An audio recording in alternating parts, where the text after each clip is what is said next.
এইখানটায় একটা ভারতের মানচিত্র রয়েছে, আর আমাদের ভারতবর্ষে যে নানাবিধ নানা ভাষা, সেটা রিপ্রেজেন্টেশন এখানে বেসিক্যালি দেখানো হয়েছে। আর এখানে 3Dতে একটা দেখার ব্যবস্থা করা রয়েছে, এই যে 3D ডিসপ্লেতে চলছে।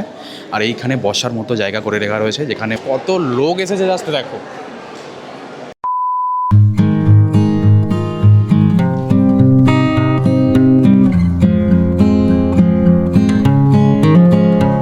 আমরা প্রতিদিন কথা বলি, হাজার হাজার শব্দ ব্যবহার করি, কিন্তু কখনো কি ভেবে দেখেছি এই শব্দগুলোর জন্ম কোথা থেকে, একটা ভাষা কিভাবে তৈরি হয়? আর ভারতবর্ষের মতো দেশে যেখানে এত ভাষা, এত লিপি, এত সংস্কৃতি, সেই পুরো জার্নিটা যদি একটা জায়গায় এসে দেখা যায়, তাহলে সেই জায়গাটা কেমন হতে পারে? এই সমস্ত প্রশ্নের উত্তর খুঁজতেই আজ আমি চলে এসেছি কলকাতার ন্যাশনাল লাইব্রেরির বেলভেডিয়ার হাউসে, যেখানে তৈরি হয়েছে ভারতের প্রথম immersive language museum of word. চলো তাহলে ঘুরে দেখি শব্দের এই জগৎটা আসলেই কেমন।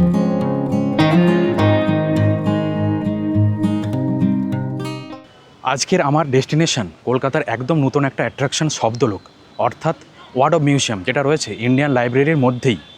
আর মিউজিয়াম বলতে আমাদের চোখের সামনে কী ভেসে ওঠে? বই, পুরনো ম্যানুস্ক্রিপ্ট, তাই তো? কিন্তু না, এখানে শুধু তাই নেই, রয়েছে টেকনোলজি, রয়েছে অডিও ভিজুয়াল এক্সপিরিয়েন্স, আর নানা রকম ইন্টারেক্টিভ এলিমেন্টসের মাধ্যমে দেখানো হয়েছে ভারতীয় শব্দ আর ভারতীয় ভাষার বিবর্তন। তো চলো মিউজিয়ামের মধ্যে যাই, আর একটা সাধারণ দর্শক হিসেবে ভেতরে কীরকম কী এক্সপিরিয়েন্স হলো, কী কী দেখতে পেলাম, সবটাই তোমাদের ঘুরে দেখাবো।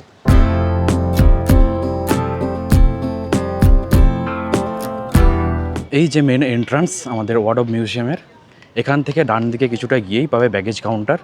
সেখানে ব্যাগ রেখে বাকি যা কিছু থাকবে, বাইক নিয়ে এলে হেলমেট, সব কিছু রেখে ব্যাগেজ কাউন্টারে কুপন কালেক্ট করে তারপর ভেতরে প্রবেশ করতে পারবে।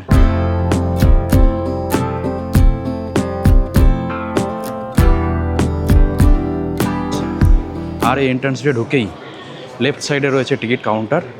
15ই আগস্ট পর্যন্ত এখন আপাতত ফ্রি রয়েছে, তাও একটা ফ্রি টিকিট কালেক্ট করতে হয়।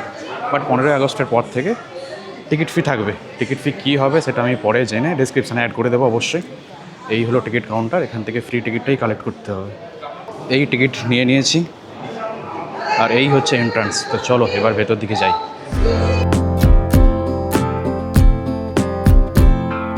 এবার বলে নিই কলকাতার বিভিন্ন জায়গা থেকে এই মিউজিয়ামে কিভাবে আসবে।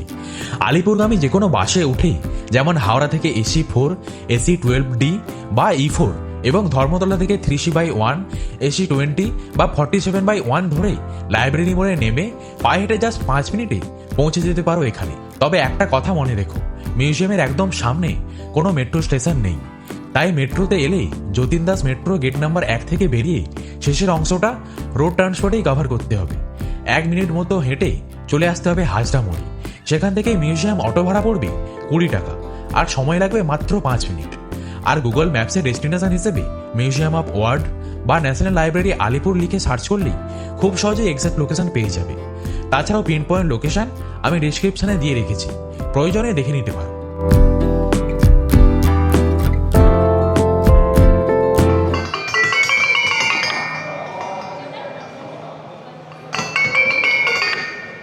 এন্ট্রান্স দিয়ে ঢুকেই একদম ডান দিকে দেখানো হয়েছে Shivasutra, from sound to language. Basically সহজভাবে বলতে গেলে আমাদের ভাষার শুরু কিন্তু অক্ষর দিয়ে হয়নি, হয়েছে শব্দ দিয়ে। সেটারই রিপ্রেজেন্টেশন এখানে দেখানো হয়েছে। আর আমাদের ভাষাতত্ত্বের ইতিহাস অনুযায়ী শিবের যে ডামরু, সেই ডামরুর শব্দ থেকে সৃষ্টি হয়েছিল 14টি শব্দগুচ্ছ।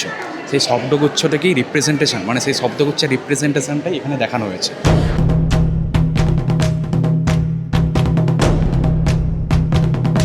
আর এই যে ডিজিটাল ডিসপ্লে, তার ঠিক সামনেই রয়েছে এরকম একটা, এখানে একটা এরকম দুটো জোন রয়েছে। এই জোনের উপর দাঁড়ালেই তবেই তোমরা এই যে ডিসপ্লে চলছে তার সাউন্ডটা ক্লিয়ারলি পাবে। সেরকমভাবেই বানানো হয়েছে এটাকে।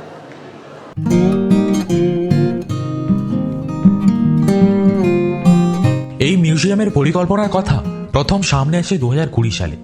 এরপর মিনিস্ট্রি অফ কালচারের অধীনে ন্যাশনাল লাইব্রেরির উদ্যোগে ধীরে ধীরে তৈরি হতে থাকে এই প্রজেক্ট। আর অবশেষে 19 জুলাই 2026 সালে কলকাতার ন্যাশনাল লাইব্রেরি ক্যাম্পাসে এই মিউজিয়ামের প্রথম ফেজের উদ্বোধন করেন ভারতের স্বরাষ্ট্রমন্ত্রী অমিত শাহ। এইখানটায় দেখানো রয়েছে, মানে এইখানটায় রিপ্রেজেন্ট করা হয়েছে নাম্বার সিস্টেম। নাম্বার সিস্টেম কীভাবে কাজ করে সেটা রিপ্রেজেন্টেশন এখানে রয়েছে। ব্রহ্মগুপ্ত এই ডিসপ্লেতে আসছে, সে নাম্বার সিস্টেম কিভাবে হয়, মানে উনি নাম্বার সিস্টেম কিভাবে কাজ করে, নাম্বার সিস্টেম কিভাবে তৈরি হয়েছিল সেটা রিপ্রেজেন্টেশন এখানে দেখানো রয়েছে। এখন প্রচুর ভিড়, কোনো জায়গায় আমি ক্লিয়ার করে দেখাতে পারছি না, যদি পসিবল হয় আমি দেখাচ্ছি। এখানটায় একটা ভারতের মানচিত্র রয়েছে, আর আমাদের ভারতবর্ষে যে নানাবিধ নানা ভাষা, সেটা রিপ্রেজেন্টেশন এখানে বেসিক্যালি দেখানো হয়েছে। আর নিচে এখানে রয়েছে একটা ডিজিটাল ডিসপ্লে, টাচ সেন্সিটিভ, সেখান থেকে আমরা আমাদের মতো করে ল্যাঙ্গুয়েজ সিলেক্ট করতে পারি। যেমন আমি তোমাদের বাংলা ল্যাঙ্গুয়েজটা দেখাচ্ছি, জাস্ট ওয়েট। বাংলা ল্যাঙ্গুয়েজের রিপ্রেজেন্টেশন তোমরা এখানে দেখতে পাবে। এখানে অনেক ল্যাঙ্গুয়েজ রয়েছে, ভারতবর্ষে যত রকম ল্যাঙ্গুয়েজ সবগুলো এখানে রয়েছে। আমি যদি হিন্দি সিলেক্ট করি, এই হিন্দি সিলেক্ট করলাম, রিপ্রেজেন্টেশন এখানে ডিসপ্লেতে চেঞ্জ হয়ে গেল।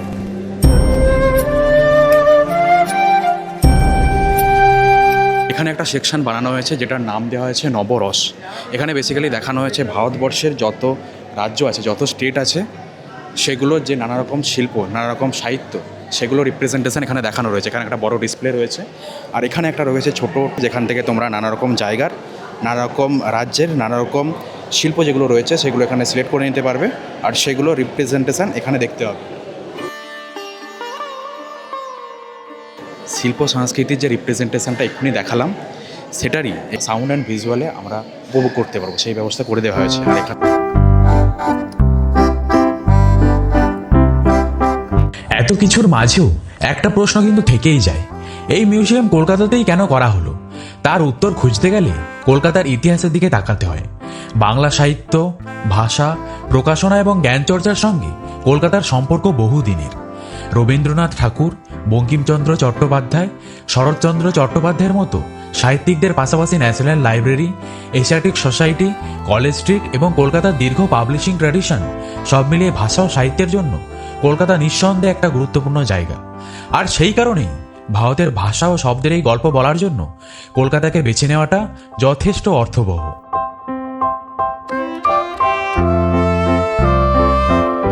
এইখানে রিপ্রেজেন্টেশন রয়েছে সাংকেতিক চিহ্ন থেকে লিপির কিভাবে সৃষ্টি হয়েছিল। এইখানটায় সিন্ধু সরস্বতী সভ্যতায় যে লিপি, চিহ্ন থেকে যে লিপি স্থানান্তরণ বা চিহ্ন থেকে যে লিপি কিভাবে তৈরি হয়েছিল সেটারই রিপ্রেজেন্টেশন এখানে রয়েছে। দেখো এখানে দেখতে হবে যেমন লিখে রয়েছে, এই চিহ্নগুলির অর্থ কি আপনি ব্যক্ত করতে পারছেন? এখান থেকেই শুরু হচ্ছে শব্দের জার্নি। ভাবুন তো, আমরা জন্মের পর প্রথম যে শব্দগুলো শুনি সেগুলোই ধীরে ধীরে আমাদের ল্যাঙ্গুয়েজ শেখার ফাউন্ডেশন তৈরি করে। এই গ্যালারিতে ল্যাঙ্গুয়েজ শেখার সেই একদম শুরুর দিকের এক্সপিরিয়েন্সটা তুলে ধরার চেষ্টা করা হয়েছে। মানে ল্যাঙ্গুয়েজ শেখা শুধু বই থেকে শুরু হয় না, শোনা, বলা, পরিবার, সারাউন্ডিং সব কিছুর মধ্যে দিয়েই ল্যাঙ্গুয়েজ আমাদের জীবনের অংশ হয়ে যায়।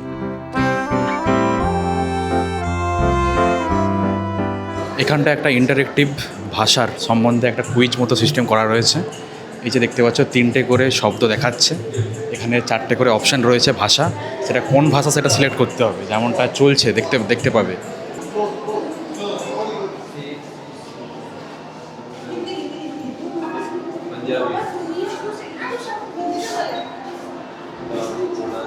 ভারতকে যদি একটা শব্দে ডেসক্রাইব করতে হয় তাহলে সেই শব্দটা হবে বৈচিত্র্য। আর সেই বৈচিত্র্যের সবচেয়ে বড় উদাহরণগুলোর একটা হলো আমাদের ভাষা। এক একটা অঞ্চলে বদলে যায় ভাষা, বদলে যায় উচ্চারণ, বদলে যায় স্ক্রিপ্ট, কখনো আবার একই শব্দের অর্থও বদলে যায়। এই মিউজিয়ামের একটা বড় অংশ জুড়েই সেই লিঙ্গুইস্টিক ডাইভার্সিটির জার্নি দেখানো হয়েছে। অফিসিয়ালি এখানে প্রায় 380টি ভাষার ইতিহাস, ডেভেলপমেন্ট এবং কন্টেম্পোরারি স্ট্যাটাসের বিভিন্ন দিক তুলে ধরা হয়েছে। এইখানে রিপ্রেজেন্ট করা হয়েছে সাহিত্য সৃষ্টির কেন্দ্রসমূহ, মানে এখানে একটা ভারতবর্ষের মানচিত্র করা রয়েছে যেখানে 1 থেকে 11 পর্যন্ত নাম্বারিং করা রয়েছে। আর এখানে লেখা রয়েছে 1 থেকে 11 পর্যন্ত যে সাহিত্য শিল্প সেগুলো ভারতবর্ষের কোন এরিয়া থেকে সৃষ্টি হয়েছে। এদিকটায় রয়েছে আমাদের যে নানা রকম সভ্যতা, সেই সব সভ্যতাগুলোই এখানে দেখানো হয়েছে, বাট একটু ফান আর ইন্টারেক্টিভ ওয়েতে।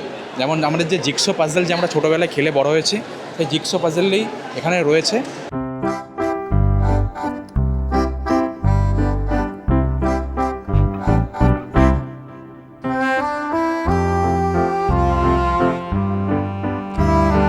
এতক্ষণ আমরা দেখলাম ল্যাঙ্গুয়েজ কিভাবে তৈরি হয়েছে এবং সময়ের সঙ্গে কিভাবে ইভলভ করছে, কিন্তু ল্যাঙ্গুয়েজ তো এখনও ইভলভ করছে। আমরা এখন হোয়াটসঅ্যাপে বাংলা লিখতে গিয়ে ইংলিশ লেটার্স ব্যবহার করি, আমি আসছি হয়ে যায় AMI ASCHI, আর একটা সেন্টেন্সের মধ্যেই বাংলা, ইংলিশ, হিন্দি সব মিশে যায়। অর্থাৎ ল্যাঙ্গুয়েজ এখনো বদলাচ্ছে, শুধু মাধ্যমটা বদলে গেছে। এইখানটায় দেখানো হয়েছে লেখার মাধ্যম পরিবর্তন, মানে আমরা যেটা লিখি সেটার বিবর্তন কীভাবে হয়েছে সেটাই এখানে মেনশন করা হয়েছে। যেমন দেখো, প্রথমে পাথরের উপর লেখা, তারপর আমাদের শিলালিপি, তারপর রয়েছে যে তাম্রলিপ্ত, যেটা তামার উপর যেটা লেখা তো সেটা, তারপর রয়েছে আমাদের তালপাতার উপর লেখা, তারপরে বোর্ড, কাগজ, পেন, সেরকমভাবেই টাইপরাইটার, এখন হচ্ছে ল্যাপটপ, তারপর ট্যাব, সেটারই বিবর্তন এখানে দেখানো হয়েছে। এক সময় মানুষ মুখে কথা বলতো, তারপর লিখতে শিখলো, প্রিন্টিং এলো, টেলিফোন এলো, কম্পিউটার এলো, আর এখন এআই। তাই ল্যাঙ্গুয়েজের জার্নি আসলে মানুষের কমিউনিকেশনের জার্নি। আচ্ছা, এই মিউজিয়ামে বড়রা এসে যেমন অনেক কিছু শিখতে পারবে, দেখতে পাবে, এনজয় করতে পারবে, সেরকম কিন্তু ছোটরা এসেও কিন্তু বোর হবে না। ছোটদের এনজয় করার মতো ব্যবস্থা কিন্তু রয়েছে এখানটায়। যেমন দেখো, উপরে লেখা রয়েছে আর নিচে এই যে লেটারগুলো ছড়ানো ছিটানো রয়েছে, সেগুলো এখান থেকে জাস্ট সোয়াইপ করে অ্যারেঞ্জ করতে হবে।